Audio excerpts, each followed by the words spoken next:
Question चल रहा है हमारा, ठीक है।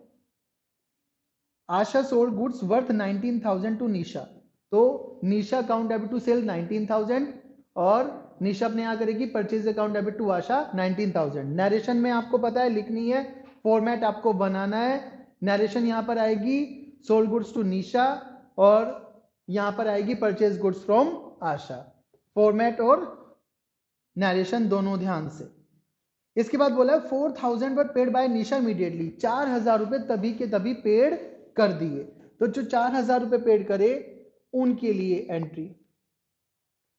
और बोला for the balance she accepted a bill of exchange drawn upon her by Asha payable after 3 months. Asha ने बिल लिखा, निशा ने उसे एक्सेप्ट करा और वापस किसको दे दिया? आशा को। तो अब आशा के पास क्या आ रहा है? एक तो 4,000 रुपए कैश में आ रहे हैं और दूसरा एक बिल आ रहा है। तो एंट्री कैसे होगी? कैश अकाउंट डेबिट 4,000 रुपीज जो कैश में आए, plus bills receivable account debit, bills receivable account debit to Nisha.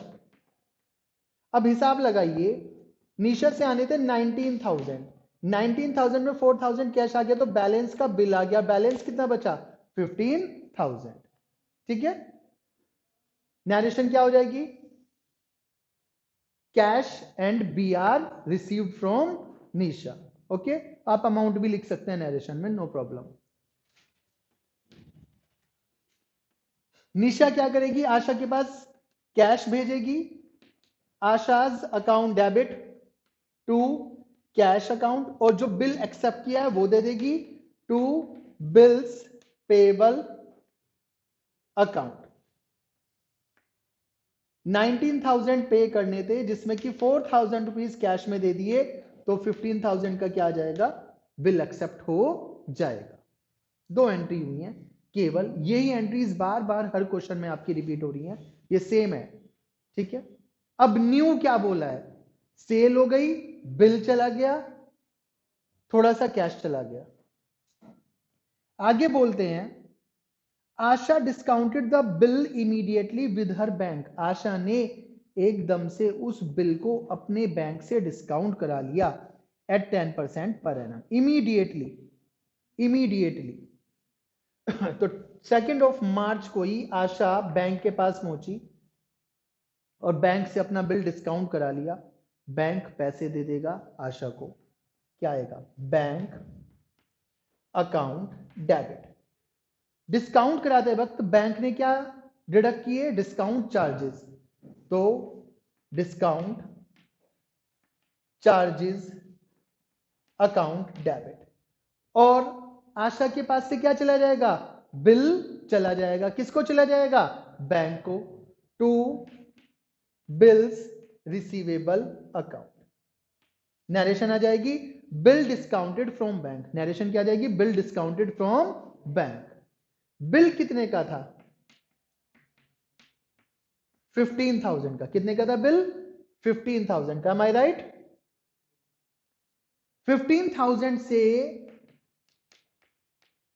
Discount count करना है, डिस्काउंट कैलकुलेट करना है। देखिए 10% पर एनम उन्होंने दिया हुआ है, बुक में ध्यान से देखिए 10% पर एनम डिस्काउंट का रेट है। ओके, और बिल कितने मंथ्स का था? 3 मंथ्स। कितने मंथ्स का था? 3 मंथ्स।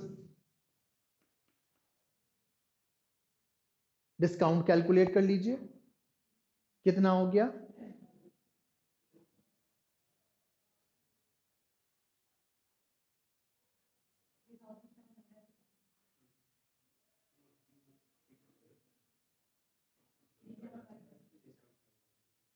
थ्री 14,625 बैंक ने कैश दे। ठीक, ये वाली एंट्री वही है जो आपने कल करी थी, इससे पहले दिन करी थी, सेम एंट्री है। क्या निशा को इस बात का पता है? नहीं पता है। निशा का इस बात से कोई रिलेशन है? नहीं है। भाई आशा अपने बैंक से डिस्काउंट करा लिया तो इस बात से निशा का क्या रिलेशन है? कोई नहीं। अब तो उसे ड्यू डेट पे पैसे देने थे, तो उसके यहां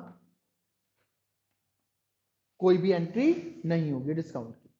ये मैं इसलिए लिख रहा हूं ताकि पता रहे, ठीक है ना, कि इस डेट को इसके यहाँ कोई एंट्री होनी है, नहीं होनी है। आप चाहें तो यहाँ कुछ ना लिख के नेक्स्ट एंट्री यहीं पे कर सकते हैं, बट कंपैरिजन बना रहता है, गलती नहीं होती है। अब क्वेश्चन में न्यू बात क्या बोली है, ध्यान से बुक में देखें। निशा डिसोनर्ड द बिल, निशा ने बिल को डिसोनर्ड कर दिया। बेटा डिसोनर्ड का मीनिंग होता है अनादरत कर दिया, मतलब जिस दिन पैसे देने थे पैसे नहीं दिए। डिसोनर कैसे होता है समझो, आपने क्लास क्वेश्चन कराया था उसमें कैंसिलेशन ऑफ बिल हुआ था, खुद से कह के करवा लिया था कैंसिल की मैं पैसे नहीं दे पाऊंगा, आप कैंसिल कर दो। डिसोनर होता है जिस दिन बैंक निशा के पास पैसे लेने पहुंचे और निशा को क्या कर दे, मना कर दे। ओनर करना होता है आपने पैसे दे दिए, यदि आपने पैसे नहीं दिए तो डिसोनर करना। आपने वादा किया था ड्यू डेट पे पैसे देने का और आपके पास दूसरा व्यक्ति आ रहा है पैसे लेने के लिए और आप उसे पैसे नहीं दे रहे, तो क्या हो गया, डिसओनर, अनादर कर दिया। आदर का उल्टा क्या होता है, अनादर होता है ना, दैट इज डिसओनर। तो बिल भी क्या हो गया, डिसओनर हो गया। कब, ड्यू डेट पे। ड्यू डेट कब है, 5 जून। कब है, 5 जून। तो ड्यू डेट पे एंट्री कैसे होगी, देखिए जरा।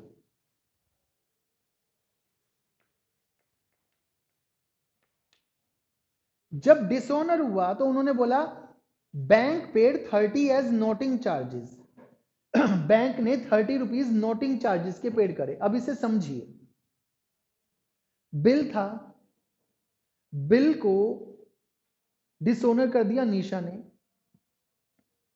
अब यदि इस बात के लिए निशा के ऊपर सू करना है, मुकदमा करना है, तो क्या प्रूफ है कि निशा ने डिसऑनर कर दिया। बिल आपके पास है अभी, बट डिसऑनर कर दिया, इस बात का क्या प्रूफ है। निशा ये कह सकती है कि आप तो मेरे पास ड्यू डेट पर बिल लेकर आए ही नहीं।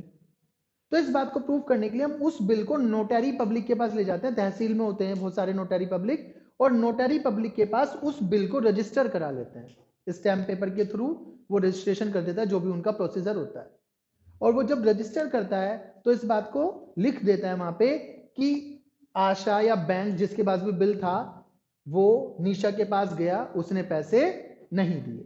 अब वो क्या हो गया, एक सॉलिड प्रूफ हो गया, लीगल प्रूफ हो गया। उस लीगल प्रूफ को कोर्ट में पेश किया जा सकता है, एज अ प्रूफ दिखाया जा सकता है जब भी मुकदमा होगा। तो यहां पर बैंक के पास बिल था, निशा ने पैसे नहीं दिए, बैंक ने साथ साथ क्या किया, उसे नोटिंग चार्जेस देकर नोटरी पब्लिक से रजिस्टर्ड करा दिया, प्रूफ बना दिया, लीगल प्रूफ बना दिया कि हाँ निशा ने एक्चुअल में पैसे नहीं दिए। बस खर्चा कितना आया एक्स्ट्रा, 30 रुपए और लगे। तो अब बैंक आशा के पास आता है। क्यों आता है आशा के पास, आशा ने ये बिल किससे डिस्काउंट कराया था, अपने बैंक से। बैंक ने आशा की गुडविल पे डिस्काउंट कर दिया था और क्या दिया था, चलो हम निशा से पैसे ले लेंगे।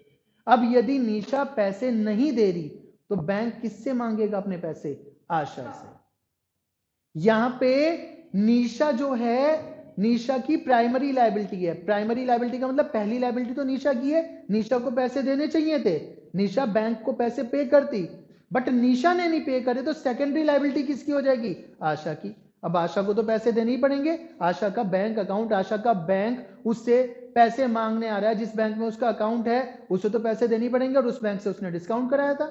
तो ड्यू डेट को बैंक को निशा से नहीं मिले तो उसने किससे पैसे ले लिए, आशा से ले लिए। ठीक, अब आशा अपने यहां क्या जर्नल एंट्री करेगी जब बिल डिसऑनर हो गया, निशा अकाउंट डेबिट। जैसे निशा को डेबिट करा, निशा दोबारा से डेटर बन गई। निशा क्या बन गई, दोबारा से डेटर बन गई। ठीक है, टू बैंक अकाउंट 15,000 रुपए का बिल था और 30 रुपीज नोटिंग चार्जेस के दिए। निशा ने ये पैसे दिए तो बैंक को, किसको दिए, बैंक को। मगर निशा ने कैसे मान लिया कि ये आशा ने ये पैसे दिए तो बैंक को, मगर उसने मान लिया कि ये पैसे बैंक को निशा की वजह से देने पड़े। किसकी वजह से देने पड़े, निशा की वजह से। तो निशा को डेबिट करके उसने बैंक को क्या कर दिया, क्रेडिट कर दिया, कि बैंक को पैसे गए और निशा की वजह से गए। ठीक है, तो निशा क्या कर दी, डेबिट, और बैंक को क्या कर दिया, क्रेडिट। सिंपल बात, बैंक को पैसे भी पे हो गए और निशा दोबारा से डेटर भी बन गई। दूसरे शब्दों में देखें तो जनरल एंट्री को देख के ऐसा लगता है जैसे ये पैसे किसको पे किए गए हों, निशा को पे किए गए हों। तो बात तो वही है, समझो, बैंक निशा के पास पहुंचा पैसे लेने के लिए, निशा के पास पैसे नहीं है, किसकी जेब से जा रहे हैं, आशा की। तो ये पैसे हमने बैंक को नहीं पेड करे, ये पैसे किसे पेड करे, हमने निशा को पेड करे। ठीक है, निशा दोबारा से क्या हो गई, हमारी डेटर हो गई। नरेशन आएगी, bill dishonoured and noting charges paid to bank. Bill dishonoured and noting charges paid to bank. Okay, इस तरह से नरेशन आप इंडिकेट कर लेंगे किस बात की। अब 5 जून को निशा के यहां क्या एंट्री होगी, जिसकी वजह से सब कुछ हो रहा है, जिसने पैसे नहीं दिए, जिसने बिल को डिसऑनर कर दिया। एक तो उसका बीपी वापस आ जाएगा, डिसऑनर हो गया, उसकी कोई वैल्यू नहीं रही, तो मतलब बीपी कैंसिल हो जाएगा एक तरह से। बीपी वापस आने का मतलब क्या है, वो पेपर स्लिप नहीं, बीपी जो उसका यहां पे दिया हुआ था, क्रेडिट था, वापस डेबिट हो जाएगा। बीपी रहा ही नहीं कोई, जब ड्यू डेट खत्म होगी, आपने पैसे ही नहीं दिए, तो बीपी की वैलिडिटी भी क्या हो गई, खत्म हो गई, बीपी अकाउंट डेबिट। दूसरा, नोटिंग चार्जेस अकाउंट डेबिट। ये जो 30 रुपीज के नोटिंग चार्जेस है, वो अपना खर्चा दिखाएगी कि ये नोटिंग चार्जेस देने पड़े, किस नाम से, नोटिंग चार्जेस के नाम से। और 2 देने किसे हैं टोटल पैसे, आशा को, टू आशाज अकाउंट, कि आशा को बीपी के पैसे देने हैं 15,000 और नोटिंग चार्जेस के देने हैं 30, और मुझे टोटल आशा को पे करने हैं 15,030 रुपीज। ठीक है, तो यहां पर इस तरह से निशा अपने यहां जनरल एंट्री करेगी। फिर दोबारा से बता रहा हूं, आशा नोटिंग चार्जेस को अलग से लिख के नहीं दिखाएगी, क्यों, क्योंकि आशा के लिए वो एक्सपेंस है नहीं, आशा को तो वो सारे के सारे पैसे किससे मिल जाएंगे, निशा से मिल जाएंगे, तो वो नोटिंग चार्जेस लिख ही नहीं रही कहीं पे, उसे तो सारे के सारे पैसे क्या मिल जाएंगे, किससे मिल जाएंगे, निशा से मिल जाएंगे। किसने इंडिकेट करा अपनी बुक्स ऑफ अकाउंट में नोटिंग चार्जेस, निशा ने, क्योंकि निशा को अपनी पॉकेट से देने हैं 30 रुपीज फ्यूचर में। पे किसे कर देगी, आशा को, अभी के लिए आशा ने दिया है। ठीक, अब आगे क्या कहते हैं, ऑन 5 जून की बात चल रही है, निशा पेड 3030 रुपए, जिसमें कि नोटिंग चार्जेस भी है, इन कैश, कैश में दे दिया 5 जून को। मतलब इसके पास पूरे के पूरे पैसे नहीं थे, और कितने पैसे दे दिए, 3030, और बैलेंस के लिए क्या कहा, accepted a new bill eight 1 month together with interest eight 15% per annum. तो पहले कैश दे लेते हैं। 5 जून कैश अकाउंट डेबिट किससे आया, to Nisha, cash receive from Nisha, यही आपकी नरेशन होगी। और यहां पे होगा 5 जून